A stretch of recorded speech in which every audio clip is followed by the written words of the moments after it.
I worked at a clothing store in a mid-sized mall when I was in college.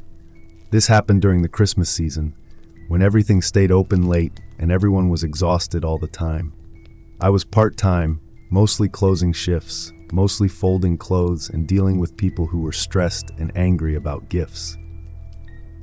One night, a few days before Christmas, our manager asked two of us to stay late and finish inventory. It was not unusual. The mall was packed, and we were behind. By the time we finished counting and locking up the registers, it was well past closing time. The mall music had already stopped. That alone felt strange, because I was so used to hearing it non-stop during the holidays. The lights were still on, but dimmer than usual. We pulled down the metal gate, set the alarm, and headed toward the food court where security told us to exit. My coworker lived close by and parked near that end, so we walked together until we reached the hallway that split toward the employee exit. That is where things got uncomfortable. The hallway was darker than the rest of the mall. The lights buzzed softly, and every sound echoed. My coworker kept walking, but I slowed down because something felt off. It was not fear at first, more like confusion. The mall felt empty in a way I had never experienced. We reached the exit door. It was locked. At first, we laughed. We assumed security had not opened it yet, or that we were early. We waited a minute, then two. Nothing happened. My coworker tried calling security on his phone. No answer. He shrugged and said he would walk back toward the main entrance to find someone. He told me to wait there. I agreed, mostly because I did not want to walk through the empty mall alone. He disappeared around the corner. That was when I realized how quiet it really was. No footsteps, no distant voices, no hum from stores. Just the buzzing lights and my own breathing. I remember checking my phone to make sure it still had signal. It did. A few seconds later, I heard footsteps. They were behind me, slow, steady, not rushing, just walking. I turned around, expecting to see my coworker coming back. No one was there. The footsteps stopped the moment I turned. I stood there longer than I should have, trying to convince myself it was air moving or someone far away. Then I heard them again, this time closer. I walked toward the door and tried it again. Still locked. I knocked. No response. The footsteps started again. I did not turn around this time. I walked quickly back toward my store. I did not run, but I was close to it. Every step echoed too loudly. I kept expecting to hear someone behind me, matching my pace. When I reached the store, I pulled up the gate just enough to slip inside and dropped it back down. I sat on the floor behind the counter for what felt like hours. My phone showed it had only been 20 minutes. Eventually, I heard voices. Real ones. Laughing, keys jingling, security finally doing rounds. They unlocked the mall and escorted me out like nothing unusual had happened. They said the exit door sometimes malfunctioned. I asked them if anyone else had been inside the mall after closing. They said no. My coworker texted me later and said he left after not finding security. He assumed I had gone home already. I quit that job a month later. Even now, years later, I avoid malls late at night during the holidays. Something about empty stores and dim lights makes my chest tighten. I still do not know who or what was walking behind me that night. I just know it was not my coworker.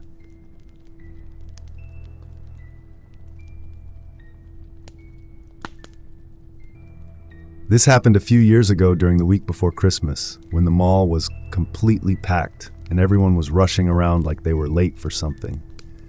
I went alone because I only needed a few things and did not want to deal with coordinating with anyone else. At first, nothing stood out. The mall was loud, crowded, and overwhelming in the usual way. Christmas music playing too loudly, kids crying, people stopping suddenly in the middle of walkways to check their phones. I noticed the man near the escalators. I cannot explain why I noticed him specifically. He did not look threatening. He was average height, average build, wearing a dark jacket and jeans. No shopping bags, no phone in his hands. He was just walking. I remember thinking it was strange that he seemed to be moving at the exact same pace as me. Every time I slowed down, he slowed down too. At first, I told myself it was nothing. Malls are crowded. People end up walking behind each other all the time. But then I stopped completely near a kiosk that sold phone cases. He stopped too. I waited a few seconds and stepped to the side like I was going to look at something. He shifted to the side as well, keeping the same distance between us. That is when I started to feel uncomfortable. I walked into a clothing store I had no interest in. I pretended to browse racks near the entrance while watching the reflection in a mirror. He did not follow me inside. He stood just outside the store, facing in my direction. I stayed inside for a few minutes, hoping he would get bored and leave. When I stepped back out, he fell in behind me again. My heart started pounding. I tried to stay calm and told myself not to overreact. I did not want to draw attention to myself or accuse someone of something I could not prove. I went into another store. Same thing. I walked faster. He walked faster. I slowed down. He slowed down. At this point, I was sure he was following me. I headed toward the food court because it was open and crowded and felt safer. I sat down at a table near the center and pretended to check my phone. He stood across from me near the trash cans. He did not sit. He did not order food. He just stood there and looked at me.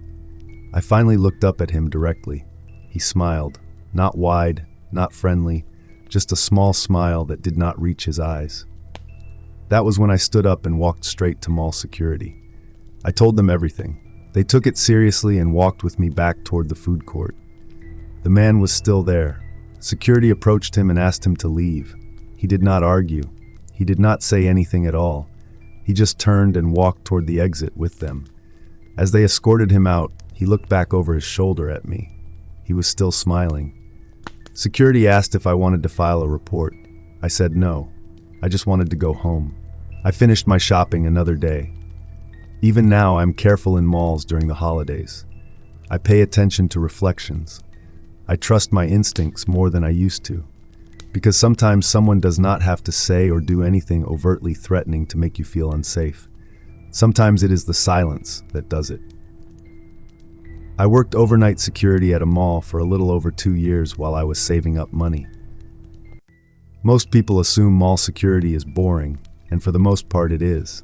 Long walks, empty hallways, checking locked doors, and watching cameras that never show anything interesting. But there was one rule that never sat right with me. There was a hallway behind the movie theater that connected to old storage rooms and a service elevator. During training, our supervisor pointed it out on the map and told us something very specific. Never patrol that hallway alone after midnight. No explanation. No story. Just that rule.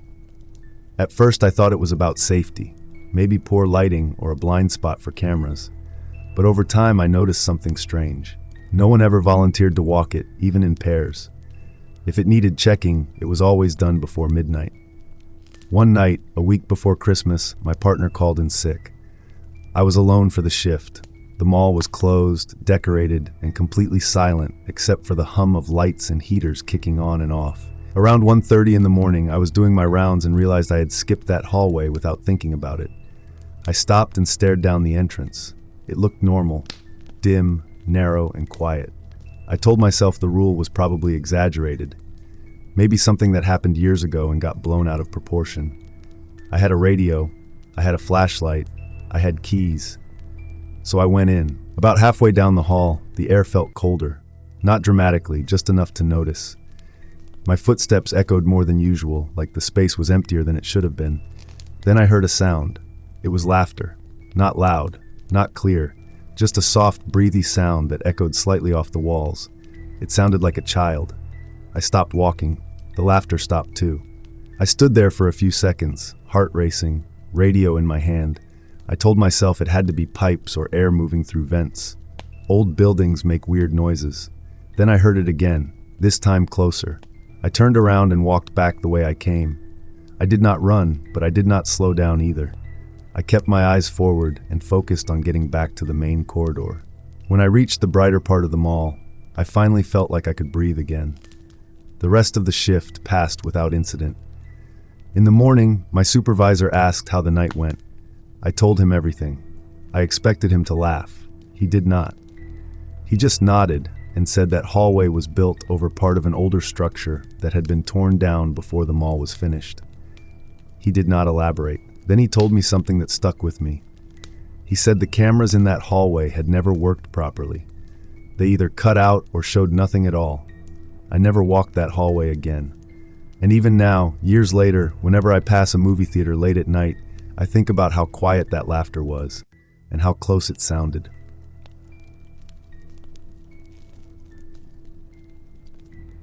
This happened a few days before Christmas, during the busiest shopping week of the year. The mall was packed, and I was already irritated and tired. I had been there for hours, just trying to finish my list and get out. I was walking past a toy store when I felt a small hand grab mine. I looked down and saw a little boy standing next to me. He was probably around 6. He was dressed normally for winter, jacket zipped up, hat pulled low. Nothing about him stood out at first. He looked up at me and said he couldn't find his parents. It happens sometimes, especially during the holidays, so I didn't panic. I knelt down and asked him his name. He gave me a first name that I honestly don't remember now. He was quiet but calm, not crying. That should have stood out to me more. I asked where he last saw his parents. He pointed vaguely toward the food court. I took his hand and started walking him toward customer service. As we walked, he asked me strange questions. He wanted to know if the mall stayed open all night. He asked what happened when all the lights turned off. He asked if people ever stayed behind when everyone else left. I laughed nervously and told him no, the mall closes and everyone goes home. He squeezed my hand tighter. When we reached customer service, I explained the situation. They called security and started the usual process. I stayed with the boy while they checked reports. That is when I realized something was off. No one was looking for him. Security checked incoming calls. Nothing. They asked me where I found him and confirmed the location on the cameras. That was when the boy pulled his hand free. I looked down for a second, expecting him to still be standing next to me. He was gone. I immediately thought he had wandered off. Security locked down the nearby exits and checked the area. They reviewed the cameras. He never appeared on them. Not entering the toy store, not walking with me, not standing at customer service. Security asked me repeatedly if I was sure there was a child with me. I told them I had been holding his hand the entire time. They searched the mall anyway. Nothing. I left shortly after, shaken and embarrassed, convinced they thought I had imagined the whole thing. But I know what I felt. I know the pressure of his hand tightening around mine, and I know how relieved I felt when he let go.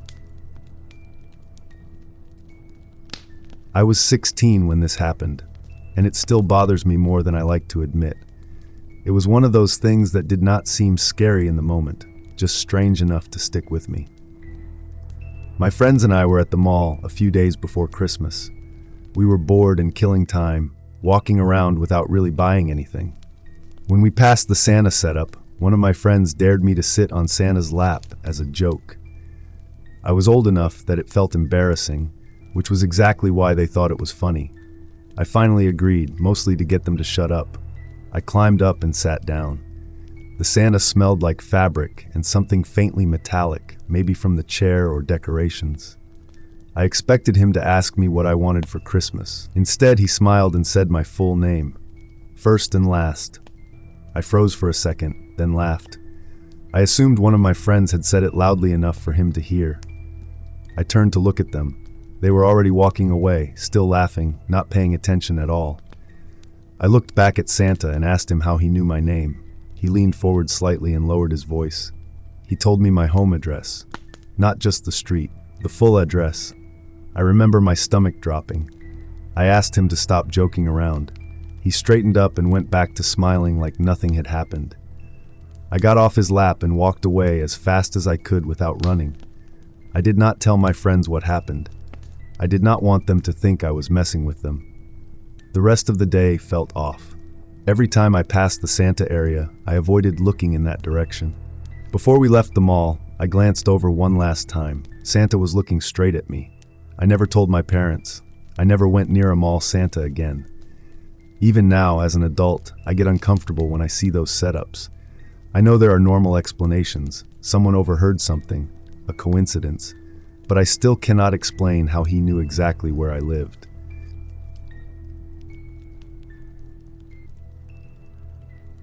I worked as a janitor at a mall for almost a year. It was overnight work, usually from 10 at night until 6 in the morning.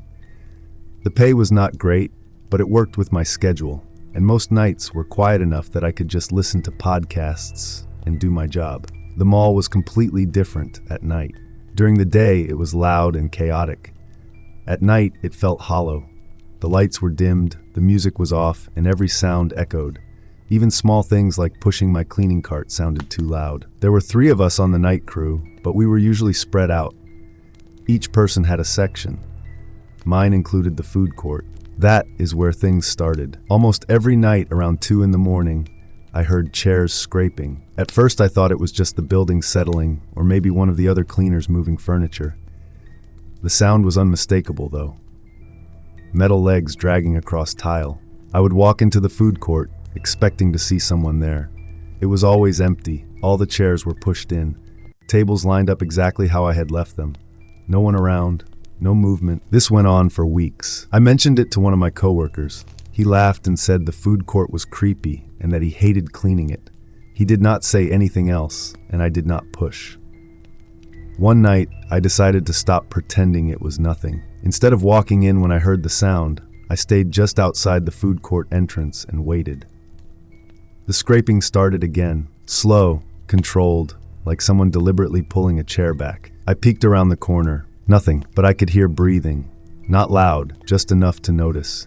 It sounded close, like someone standing a few feet away, but I could not see anyone. I backed up and went to another section of the mall. I did not clean the food court that night. The next morning, my supervisor asked why that area was skipped. I told him the truth, expecting him to brush it off. He did not. He asked me if I was sure I heard chairs moving and not something else. When I said yes, he nodded and told me to make sure I was never alone in that area. That should have been my sign to quit. A few nights later, I left my cleaning cart near the restrooms by the food court and went down a hallway to empty a trash bin. I was gone maybe 5 minutes. When I came back, my cart was gone. I found it on the other side of the food court, parked neatly next to a table. I did not move it. No one else was on shift in that section. I clocked out early and did not come back the next night. I quit by text the following morning. I still go to malls sometimes, but I avoid food courts late in the evening. Even now, when a place gets too quiet and I hear metal scraping against tile, I leave. I do not wait to see what is there.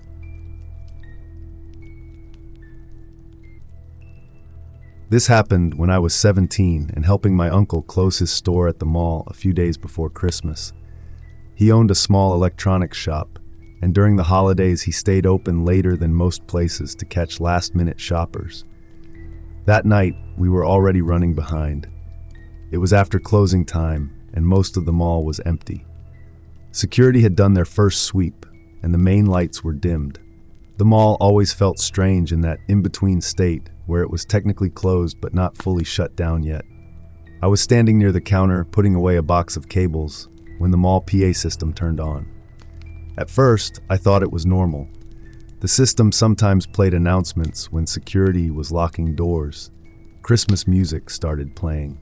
It was faint and slightly distorted, like it was coming from far away. It only lasted about 10 seconds before cutting off abruptly. Then there was silence. A moment later, a voice came over the speakers. The mall is now closed. It sounded calm, flat, almost tired. The problem was that the PA system was manual only. My uncle had complained about that more than once. Someone had to physically be at the control panel to activate it. I looked at my uncle. He looked at me. Before either of us could say anything, security walked past the store entrance. I asked them if they had just made an announcement. They said no. They said the system had not been used since earlier that afternoon. Security checked the control room. No one had been there. The panel logs showed no recent input. We locked up and left together. Neither of us said much in the car. Later that night, I texted my uncle asking if he thought it was a glitch. He replied that the system did not glitch like that. It either worked or it did not. The next day, he asked security about it again. They told him the PA system sometimes activated on its own late at night, which made no sense because it was not automated. That answer bothered me more than if they had just said they did not know. Even now, whenever I hear announcements in large empty spaces, I pay attention to the tone. I listen for hesitation or something that sounds off, because that voice did not sound like it was trying to get anyone's attention. It sounded like it was informing someone who was already there. I used to work at a mall kiosk that sold phone accessories, cases, chargers, screen protectors. It was one of those setups in the middle of the walkway, not an actual store, which meant we were always visible and had no real back room to hide in. This happened during the Christmas season when the mall stayed open late and everyone was stressed. I usually worked closing shifts because I lived nearby and didn't mind getting home late. One night, a few days before Christmas, the mall was busy right up until closing. When the announcement came over the speakers, people rushed for the exits like always. Within 10 minutes, the place felt hollow. My manager told me to wait at the kiosk while she walked to the back office to drop off paperwork. She said she would be gone 5 minutes. I stood there alone, leaning against the counter, scrolling on my phone. That is when I noticed someone on the second floor. The mall had an upper level that wrapped around the main walkway. Most stores up there were already closed. The lights were dimmed, and the escalators were shut off. There was a man standing at the railing, directly above my kiosk. He wasn't doing anything, just standing there, leaning slightly forward, looking down. At first I assumed he was waiting for someone. I went back to my phone. A minute passed, then another. I looked up again. He hadn't moved. I remember feeling uncomfortable, but not scared yet. People do weird things in malls all the time. I told myself I was overthinking it. Then I realized something else. He was looking straight at me. Not around. Not at his phone. Not scanning the mall. At me. I shifted my position slightly. He adjusted too, keeping the same angle. That was when I felt my stomach drop. I waved awkwardly, trying to signal that I saw him. He did not respond, did not wave back, did not react at all. I looked away and waited for my manager to come back. When I looked up again, he was gone. Relief hit me almost immediately. I remember laughing quietly to myself, feeling stupid for getting worked up. A few minutes later, my manager returned. I told her what happened, half joking. She shrugged and said maybe it was security or someone waiting for a ride. Before we left, security did their final walkthrough. One of the guards stopped at our kiosk and asked if everything was fine. I mentioned the man upstairs. The guard frowned and asked me to point out where I saw him. I did. The guard shook his head and said no one had been up there for over an hour. He said the upper-level cameras had been empty since before closing. I laughed and said maybe the cameras missed him. The guard did not laugh. He asked me if I was sure I had seen someone. I told him yes. I described the jacket, the way the man leaned on the railing, how he never moved. The guard checked the footage anyway. I watched the screen with him. I was standing at my kiosk the entire time. There was no one on the second floor. No shadow. No movement. Nothing. The guard suggested I was tired. Holiday hours. Stress. I nodded and went home. But I still think about how clearly I remember his face, how focused his stare felt, and how strange it is that I was visible on camera the entire time. But he never was. My name is Marilyn. Most people just call me Mari. This happened when I was 19, during my second year working at a mall bookstore. I liked the job because it was quiet compared to other stores, and I usually worked closing shifts. During the Christmas season, though, nothing was ever quiet. That night was a few days before Christmas. We stayed open later than usual, and the mall was crowded right up until closing. When the final announcement played, customers shuffled out slowly, dragging their bags behind them like they were exhausted just from being there. After we locked up, my coworker went to return a cart to the back hallway. I stayed inside the store to finish straightening tables and counting the register. The gate was still half open, so I could hear the mall outside. It was silent, not normal silence. The kind where it feels like the sound has been turned off rather than faded away. No footsteps, no distant voices, no music. Then the PA system turned on.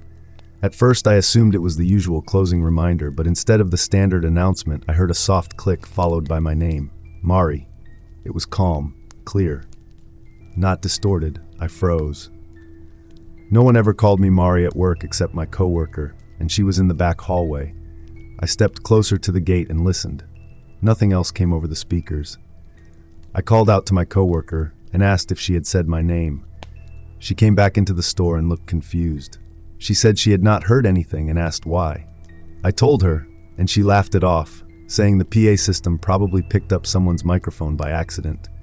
That explanation did not sit right with me, but I let it go. We finished closing and walked out together. I remember looking back down the mall corridor before we left. Everything looked normal, bright, empty. The next night, I worked another closing shift. I was alone in the store this time. My coworker had called out sick. As I pulled the gate down and locked it, the lights in the mall dimmed slightly. I turned toward the register to finish paperwork. Then the speakers clicked on again. Mari. This time it was closer, louder, like the voice knew I was listening. I stood completely still, heart pounding, staring at the closed gate. I waited for more, a joke, an announcement, anything. Nothing came. I reported it to security the next day. They checked the PA logs and told me there had been no manual input during those times. The system was not programmed to say names. They suggested stress, long hours, too much caffeine. I quit a few weeks later. Even now, when I hear announcements echoing in big, empty spaces, I get tense. I still go by Mari, but I do not like hearing my name spoken over speakers anymore. Because whatever said it that night sounded like it knew me, and it sounded like it was waiting for an answer.